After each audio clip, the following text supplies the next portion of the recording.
A família me renegou e 7 anos depois eles me querem de volta. Minha história pode ser rara, mas há outras pessoas por aí que podem precisar ouvir que não estão sozinhas e que podem melhorar. Então decidi finalmente compartilhar meu passado. Por favor, me perdoe pela narrativa rápida, pois esse tópico ainda está escuro na minha cabeça e eu só quero desabafar. Vamos voltar 15 anos atrás. Eu, com 20 anos na época, estava começando meu último ano na faculdade e me preparando para ir para a faculdade de administração ou direito. Eu estava no time de beisebol, tinha pais ótimos e uma família extensa cheia de pessoas com mentalidade empresarial e jurídica, e a vida era boa. Depois do treino de beisebol, chequei meu telefone e ele estava carregado com centenas de chamadas perdidas e mensagens de texto me chamando de monstro. Eu fiquei confuso pra caramba e talvez pensei que fosse uma brincadeira de família. Saí para ligar para minha mãe e quando ela atendeu gritando, meu tio apareceu do nada e me deu um soco na cara gritando que ia me matar. Caí direto no chão com meu nariz sangrando como uma mangueira. Meu pai estava logo atrás dele, segurando ele, dizendo para ele parar, e ele olhou para mim e me disse para levantar e ir para casa. A viagem para casa foi horrível, meu nariz quebrado, sangrando, meu olho inchado e eu estava completamente confuso. Entro em casa e minha família inteira está lá. Minha mãe gritando comigo perguntando por que eu tinha feito isso. Meu tio estava gritando para chamar a polícia. Eu finalmente gritei perguntando o que estava acontecendo. Minha prima, Amanda, que tinha 12 anos na época, contou à família que eu me aproveitei dela quando estávamos sozinhos em casa. Eu disse que não. Mas ninguém estava me ouvindo. Meu pai surtou e me deu um soco bem no estômago. Aquele soco me deixou sem ar, eu não conseguia respirar. Meu pai me disse para sair e ir embora agora mesmo, ele tinha todas as minhas roupas em sacos de lixo e me jogou para fora. Eu ainda estava tentando recuperar o fôlego e finalmente consegui me levantar e andar até a porta da frente batendo quando meu pai abriu a porta e me empurrou escada abaixo gritando para eu ir embora. Eu estava arrasado, com lágrimas escorrendo, sangrando e sofrendo tanto emocional quanto fisicamente. Coloquei minhas coisas na velha van que me foi dada para transportar equipamentos e companheiros de equipe. Liguei para alguns companheiros de equipe e desabei no sofá durante a noite. Tentei ligar para minha família sem resposta por pelo menos uma semana quando finalmente meu pai enviou uma mensagem basicamente me dizendo para deixar eles em paz e que ele não me criou um monstro e disse que eu ia apodrecer no inferno. Não consigo digitar o que estava sentindo, era como uma sensação fria e entorpecente. Algumas semanas depois, a universidade me ligou dizendo que minha mensalidade estava vencida. Meus pais estavam ajudando a pagar minha mensalidade da faculdade. Tentei ligar, mas fui bloqueado. Não tinha o suficiente em minhas economias para pagar o resto do ano. Fui ver se conseguia um empréstimo, mas fui rejeitado, pois tinha pouca renda e sabia que meus pais não assinariam para obter auxílio. Tive que sair do time de beisebol e encontrar um emprego de tempo integral para ajudar a pagar o saldo restante. Encontrei um turno noturno, morei na minha van durante o inverno rigoroso e consegui chegar à formatura. Ninguém apareceu ou me ligou. Mais tarde naquela noite, sentado na van, minha mente finalmente quebrou. Eu desmoronei e comprei várias garrafas de uísque e fui para o lugar mais escuro em que já estive. Por 2 anos, vivi na minha van, saltei de emprego em emprego, a saúde mental foi destruída, garrafas de uísque eram minhas amigas, drogas eram meu conforto, eu não confiava em ninguém, fugia com medo quando via uma criança. Os verões e invernos eram brutais. Tive sorte de não ter morrido congelado, morrido de desidratação ou sido assaltado enquanto dormia na van. E se minha vida não pudesse ficar mais sombria, a van finalmente parou de funcionar. O ar-condicionado e o aquecimento que me mantinham seguro tinham acabado. Era isso, tinha acabado. Eu não podia mais continuar assim, então fui até o telhado de um complexo de apartamentos e subi até a borda, olhei para baixo e estava pronto para pular. Olhei para o meu telefone apenas rezando para que alguém da minha família ligasse ou mandasse mensagem para me salvar. Eu apenas fechei os olhos e estava pronto para ficar sem dor. Foi quando ouvi uma voz atrás de mim. Pare.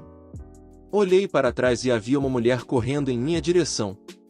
Ela estava implorando para que eu descesse e não fizesse isso. Eu apenas olhei para ela, meu cérebro está me dizendo para pular, meu corpo está dizendo para descer. Ela estendeu a mão e implorou para que eu descesse. E foi como se um espírito tivesse tomado conta de mim, eu a alcancei, desci e desmoronei. Os paramédicos foram chamados e me levaram para o hospital. Passei 2 dias no hospital antes de receber alta. Enquanto eu estava saindo, vi a mulher que me parou esperando por mim. Ela correu até mim perguntando se eu estava bem. Minha mente congelou e apenas disse não. Ela me perguntou se eu tinha algum familiar para vir me buscar ou se tinha um lugar para ficar. Disse que não. Ela me convidou para dormir na casa dela aquele dia e disse que ia preparar o jantar para mim. Quando perguntei o porquê, ela disse que eu parecia precisar de um amigo. O apartamento dela era lindo, livros por todo lugar. Cada quarto tinha pinturas históricas, era como um museu. Ela se apresentou como Raquel, de 22 anos, e trabalhava na empresa do pai dela. Conversamos pelo que pareceram 4 dias, mas foram apenas 3 horas, evitei qualquer conversa sobre meu passado. Fiquei com ela por 3 semanas enquanto ela me ajudava a conseguir um emprego na empresa do pai dela como recepcionista. Parei de beber durante esse tempo e parei de vez com as drogas. Raquel me levava para o trabalho todos os dias, fazia café da manhã e jantar para mim. Passamos muito tempo juntos nessas 3 semanas. Comecei a procurar meu próprio lugar dizendo a ela que ela já tinha feito o suficiente. Ela me disse para ficar, eu perguntei por que ela era legal comigo e comecei a gritar e chorar ao mesmo tempo. Ela pegou minha mão e me disse para sentar e tentou me abraçar, mas eu me afastei dizendo que eu não merecia isso. Ela implorou para eu ficar até que eu visse um terapeuta. Então eu disse sim. Por 4 semanas, eu vi um terapeuta que Raquel pagou e não me abri muito, mas conversei o suficiente para fazer progressos. Raquel então me convidou para a casa dos pais dela para o aniversário do pai dela. A festa estava cheia da família de Raquel, as memórias daquela noite correndo pela minha cabeça. Eu apenas sentei sozinho a maior parte do tempo bebendo água e encontrando maneiras de me esconder no banheiro. Quando todos nós nos sentamos na sala de estar, a família continuou me perguntando sobre minha família, meu passado e eu surtei. Eles me renegaram por supostamente abusar de minha prima, o que eu não fiz. Ninguém nunca vai acreditar em mim e eu vou andar neste mundo sozinho. Fui espancado pelo meu próprio pai e minha própria família foi jogada de lado neste mundo frio para morrer sozinho. Pedi para sair deste lugar, um lugar que eu não mereço. Corri para a porta e tentei abrir ela quando o pai veio de trás de mim, agarrou meu ombro e eu desmoronei no chão esperando para ser socado. Lágrimas escorrendo pelo meu rosto, eu lentamente abri meus olhos e vi o pai dela. Vá em frente, me bata, eu choramingei. O pai, agora vamos chamar de João, falou que ele consegue ver quando as pessoas enganam ele ou são sinceras e que ele pode ver a mágoa e a verdade em meus olhos e disse que queria me ajudar. Soltei um barulho que nunca mais quero fazer, desabei em seus braços e toda a família se reuniu ao meu redor. Finalmente me senti querido. Os anos seguintes passaram voando, Raquel e eu nos casamos, tenho um ótimo emprego na empresa do meu sogro, comprei meu primeiro carro, minha primeira casa, estou sóbrio há 7 anos e estava esperando meu primeiro filho. Eu estava em terapia 2 vezes por semana, 2 vezes por mês agora, parecia que a vida estava me deixando ser livre. Eu trato Raquel como uma rainha que ela é quem chegou no escuro para me salvar. Então veio o famoso chamado. Eu estava no meu escritório quando meu celular tocou, não olhei quem era e apenas atendi. Atendi e era minha mãe. Apenas xinguei ela e desliguei o telefone e quase o joguei. Os pensamentos estavam correndo, não consegui controlar. O telefone tocou novamente. Enviei para o correio de voz. Liguei para Raquel e ela dirigiu até meu escritório e conseguiu me acalmar. Meu telefone estava explodindo com chamadas e mensagens de texto. Eu tive que desligar meu telefone. Mas naquela noite eu tive que ligar ele novamente, e lá estavam as mensagens e chamadas como da última vez. Eles estavam implorando para que eu ligasse para eles e pedindo perdão. Dizendo que sempre me amaram e sempre oraram por mim. Amanda, de 19 anos neste momento, veio à tona e contou a verdade sobre o que aconteceu todos aqueles anos atrás. Eles querem consertar isso e disseram que na época só queriam proteger ela por ser uma criança e acharam que estavam fazendo a coisa certa. Para encurtar a história, depois de 2 semanas pensando e vendo meu terapeuta todos os dias, decidi que precisava ver meus pais. Mandei uma mensagem de texto informando o horário, o local e para irem sozinhos, sem outros membros da família. Anotei todas as perguntas que precisava saber. Minha esposa e eu praticamos a conversa para que eu pudesse ficar calmo durante a conversa, e um plano para que, se eu perdesse a paciência, ela pudesse me tirar rapidamente da situação.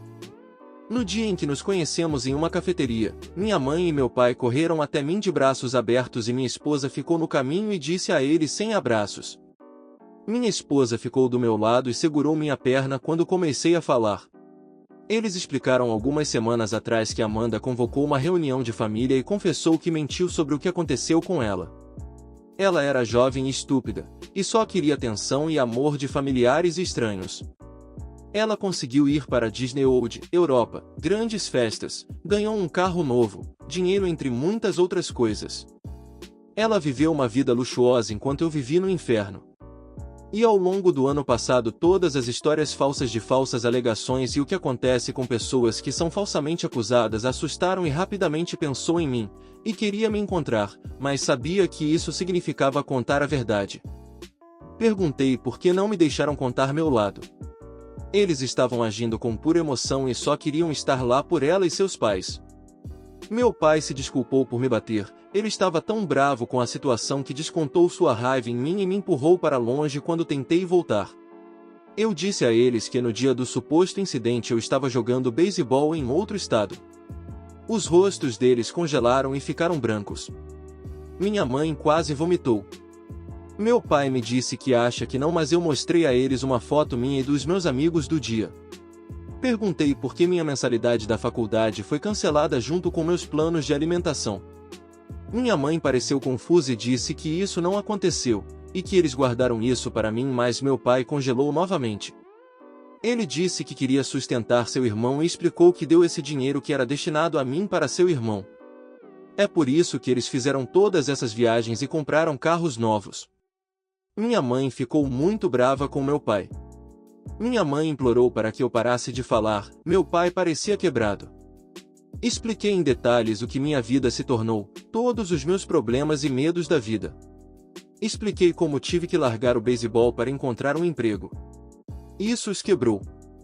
As pessoas ao redor pareciam ouvir essa conversa e estavam dando a eles um olhar maligno. Eu finalmente perguntei, então, qual seria a punição dela e eles disseram que ela tem que se desculpar. Perguntei como ela iria compensar tudo o que aconteceu comigo e eles não sabiam o que responder. Comecei a dar algumas ideias como viver em uma van por 2 anos, ser deserdada, fazer um anúncio público, ou nos mandar para Disney, Europa e comprar carros novos para mim. Eles disseram que ela não pode fazer isso pois tem uma vida inteira pela frente e não queriam destruir a vida dela. Disse que destruir a minha seria aceitável então, mas na hora de pagar pelos seus pecados a punição dela seria apenas pedir desculpas e ser chamada de menina má.